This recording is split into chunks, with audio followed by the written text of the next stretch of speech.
नमस्ते बच्चों, मैं हूं खुशबू चौधरी और हम पढ़ेंगे कक्षा 6 की सामाजिक विज्ञान का अध्याय 9 जो कि है परिवार एवं समुदाय।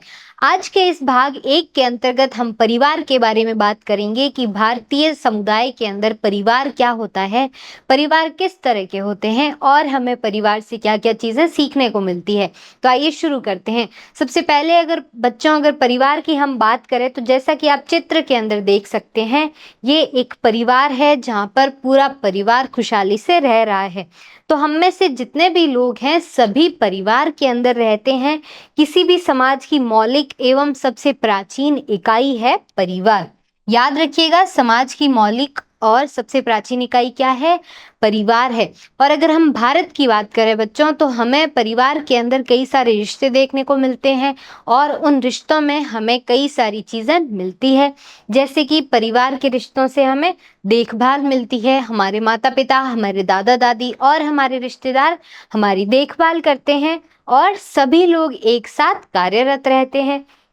तीसरा है, सबके बीच में, सभी परिवार के रिश्तों के बीच में प्यार होता है। अर्थात एक माँ अपने बच्चे से प्रेम करती है, बच्चा अपने माता पिता से प्रेम करता है, एक पिता भी खुद के माता पिता से प्रेम करता है, अपने बच्चों से प्रेम करता है। तो इसी तरह से परिवार में और सभी रिश्तों में प्यार बटा हुआ होता है और सभी लोग एक दूसरे से प्यार करते हैं। चौथा है परस्पर निर्भरता।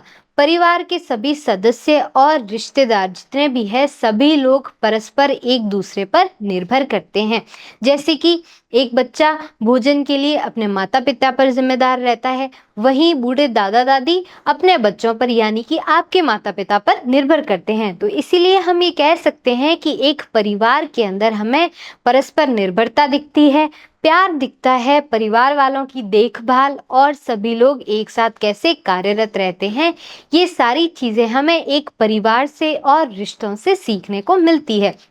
आगे बढ़ेंगे ये बात करते हुए कि परिवार के कितने प्रकार होते हैं। तो बच्चों, परिवार के मुख्यतः 2 प्रकार होते हैं। पहला है संयुक्त परिवार और दूसरा है एकल परिवार।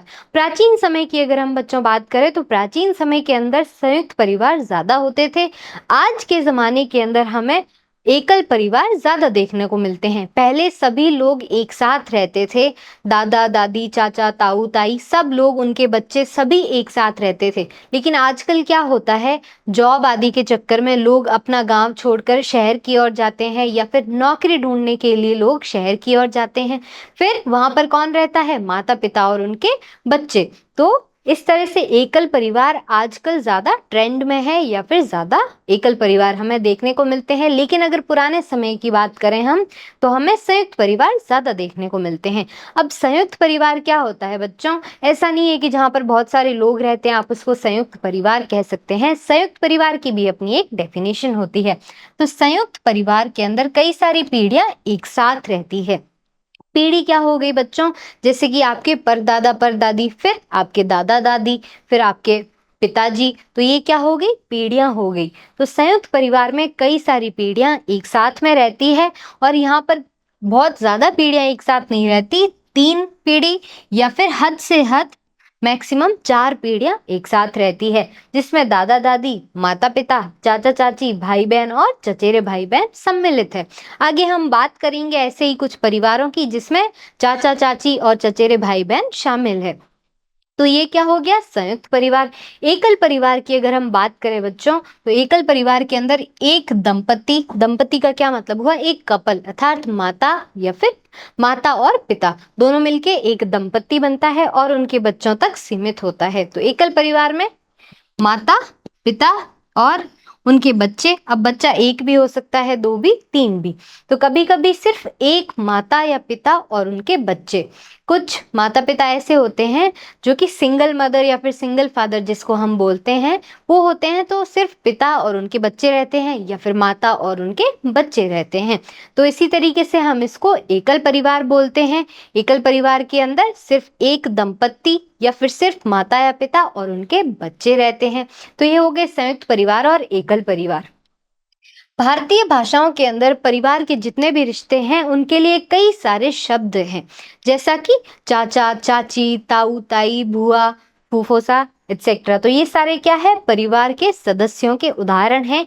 ताऊ जी, चाचा, मौसी, नाना, नानी, बुआ, फूफा, ऐसे कई सारे रिश्ते हैं जो कि हम भारतीय परिवारों के लिए या फिर भारतीय परिवारों के अंदर देख सकते हैं। तो ये उन रिश्तों को नाम दिए गए हैं जो कि हम यहाँ पर उदाहरण की तरह ले रहे हैं। आगे बढ़ते हैं। अधिकांश भारतीय भाषाओं में चचेरा भाई के लिए कोई शब्द नहीं है। चचेरे भाई या फिर बहन के लिए कोई शब्द नहीं है, क्योंकि ऐसा माना जाता है कि हमारा चचेरे भाई और भाई बहनों के साथ खून का ही रिश्ता होता है, तो इसीलिए सिर्फ उनको भाई या फिर बहन कहा जाता है, अलग से कोई वर्ड नहीं होता। जैसे अंग्रेजी में होता है कजिन्स, तो बच्चों कजिन क्या होते हैं? भाई बहन होते हैं। तो अंग्रेजी में भी इस चीज के लिए कोई शब्द नहीं बना है, ना ही हिंदी में बना है। तो हिंदी में भी हम क्या बोलेंगे चचेरे भाई बहन को? सिर्फ भाई बहन ही बोलेंगे, कोई अलग से टर्म नहीं आई है। अब बच्चों, परिवार के अंदर परिवार के सभी सदस्यों की कुछ भूमिकाएं होती है, कुछ उनके दायित्व होते हैं अपने परिवार के प्रति जो उनको करने होते हैं। तो उनकी भूमिकाएं और दायित्व क्या क्या है, आइए देखते हैं। तो प्रत्येक परिवार के सदस्य की एक भूमिका होती है, उसके दायित्व होते हैं अपने परिवार के प्रति, वो दायित्व और भूमिकाएं उनको पूरी करनी पड़ती है। तो माता पिता अपने बच्चों को इस प्रकार से बड़ा करते हैं, किस प्रकार से? एक खुशहाल व्यक्ति के रूप में, समाज के जिम्मेदार सदस्य के रूप में।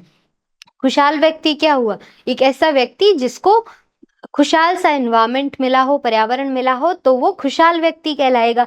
दूसरा है समाज का जिम्मेदार सदस्य, एक ऐसा व्यक्ति जो जागरूक हो अपनी जिम्मेदारी के प्रति कि उसकी क्या जिम्मेदारियां हैं अपने परिवार के प्रति, अपने समाज के प्रति।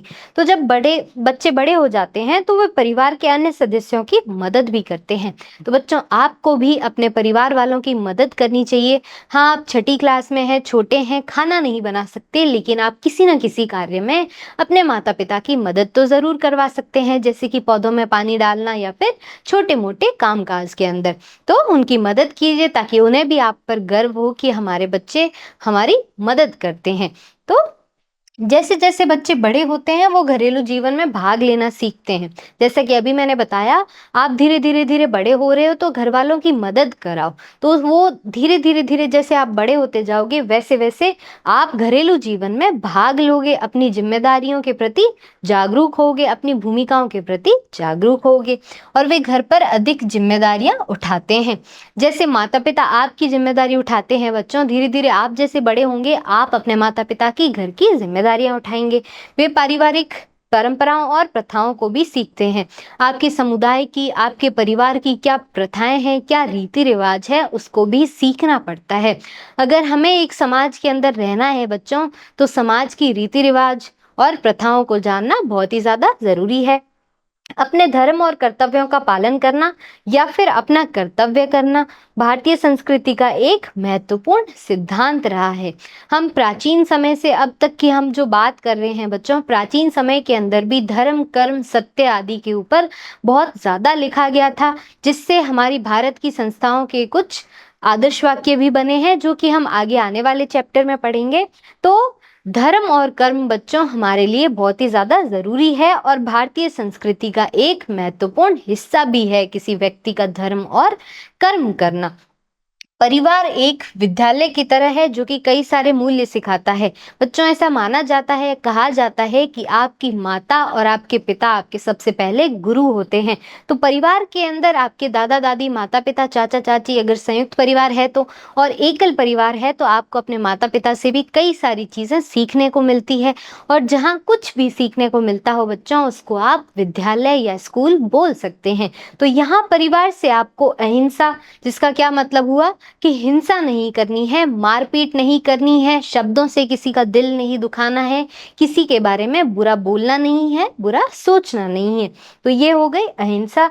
दूसरा है सेवा करना, अपने बड़े बुजुर्गों की सेवा करना, अपने समाज के प्रति जो आपके कर्तव्य है उनके बारे में जागरूक रहना और समाज की सेवा करना।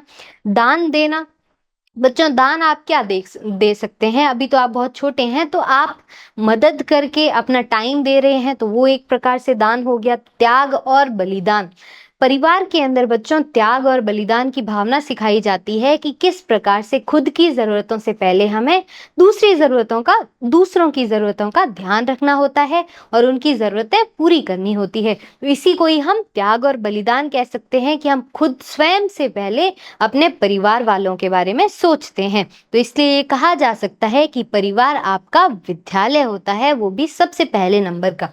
परिवार के सदस्य अक्सर अपनी जरूरतों को छोड़ देते हैं। क्यों? ताकि वो अपने परिवार वाले जितने मेंबर्स हैं उनकी मदद कर पाए। वे पहले परिवार के सदस्यों का ख्याल रखते हैं। लोग स्वयं की इच्छाओं को या फिर स्वयं की जरूरतें जो है उनको भूलकर अपने परिवार के सदस्यों की जो जरूरतें हैं उनका ख्याल रखते हैं और उन जरूरतों को पूरा करते हैं। अब हम दो कहानियों के बारे में पढ़ेंगे बच्चों, जिससे ये ज्ञात होगा कि कैसे परिवार की जरूरतों को पहले रखा जाता है स्वयं की जरूरत से। सबसे पहली कहानी है शालिनी की। यहाँ आप ये जो चित्र देख रहे हैं बच्चों, चित्र देख के समझ आ रहा है कि ये दक्षिण भारत का चित्र है। दक्षिण भारत के लोगों की एक कहानी है जिसमें हम पढ़ेंगे शालिनी की कहानी। शालिनी के पिता एक छोटे मोटे व्यापारी थे और शालिनी की माँ जो है बच्चों, वो पास के ही एक विद्यालय के अंदर शिक्षिका थी, पढ़ाती थी। और अचम्मा जो कि शालिनी की दादी है, चितप्पा शालिनी के चाचा, चित्ती शालिनी की चाची और चिन्नी कौन है? शालिनी के चाचा चाची की लड़की, अर्थात उसकी बहन है चिन्नी।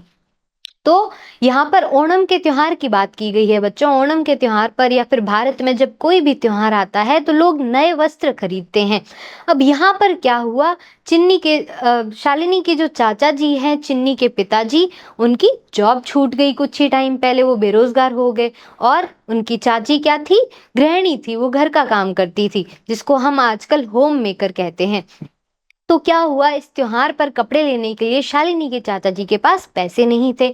तो शालिनी की दादी ने क्या बोला शालिनी के पिता को कि इस बार तुम्हारे भाई के पास पैसे नहीं है क्योंकि आर्थिक तंगी चल रही है, इसलिए उनके लिए भी कपड़े लेने हैं। तो शालिनी ने क्या सोचा था कि उसको रेशमी कपड़े मिलेंगे इस बार ओणम के त्योहार पर, लेकिन शालिनी की दादी की बात सुनकर शालिनी के पिता ने ओणम के त्योहार पर सभी परिवार वालों के लिए, चाचा चाची और चिन्नी के लिए भी कपड़े लिए और सबको सिर्फ सूती के कपड़े मिले। लेकिन फिर भी शालिनी उदास नहीं हुई कि उसको रेशमी कपड़ों की जगह सूती कपड़े मिले। यहाँ ये दिखाता है कि कैसे परिवार की जरूरतों को ध्यान रखा जाता है, या फिर कई बार हो सकता है कि जो संसाधन है वो परिवार में या आपके रिश्तेदारों में बराबर ना बटे हो, तो आप एक दूसरे की सहायता कर सकते हैं और सभी को त्योहार पर अच्छा फील करवा सकते हैं। तो ये आपकी परिवार की तरफ जो जिम्मेदारी है उसको उजागर करता है। दूसरी कहानी हम जानेंगे तेंजिंग की। वो साउथ की कहानी है, दक्षिण की कहानी है शालिनी की, केरला की, और ये कहानी है मेघालय की। तेंजिंग जो कि एक पहाड़ी इलाके के अंदर रहता था, इसके परिवार में भी इसके दादा दादी और मम्मी पापा थे। तो इसके पिताजी एक दुकान चलाते थे और इसकी माता क्या करती थी, एक हस्तशिल्प संगठन के अंदर उन्होंने भाग लिया हुआ था, जिसके अंदर अंग्रेजों के लिए सूती कपड़े या फिर अन्य चीजें वो अंग्रेजों को बेचते थे, जितने भी पर्यटक आते थे उनको।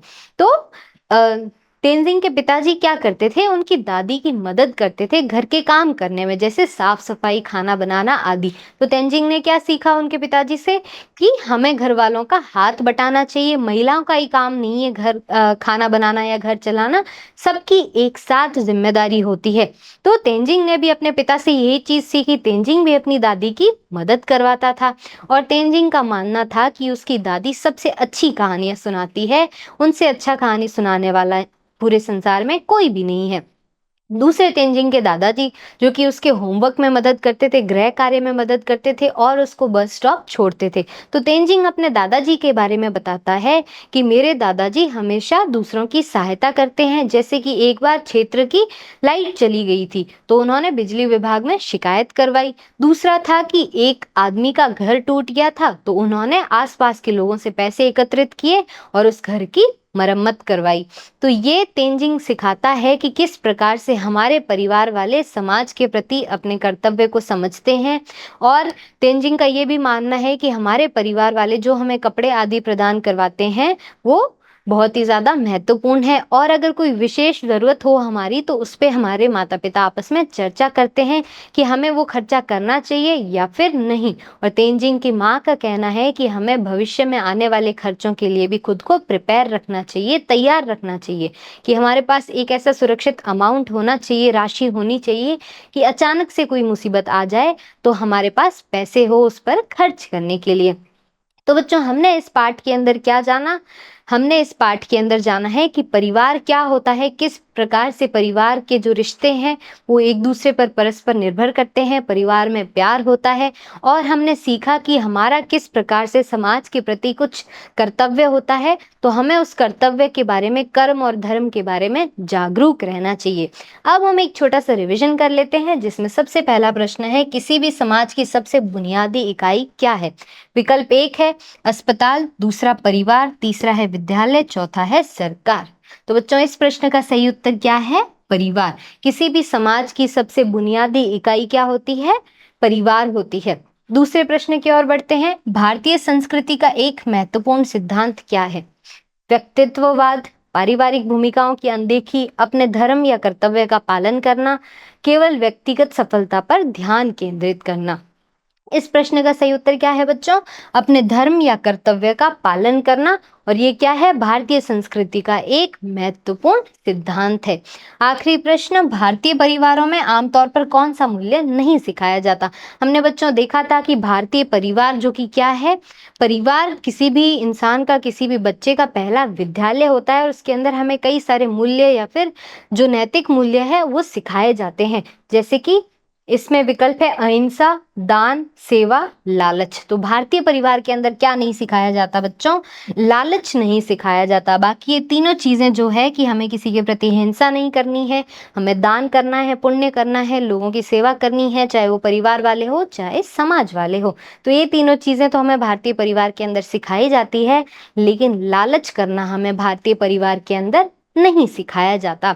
तो बच्चों, आज की कक्षा यहीं समाप्त होती है। मिलते हैं एक और मजेदार कक्षा में। तब तक के लिए स्वस्थ रहिए, मस्त रहिए।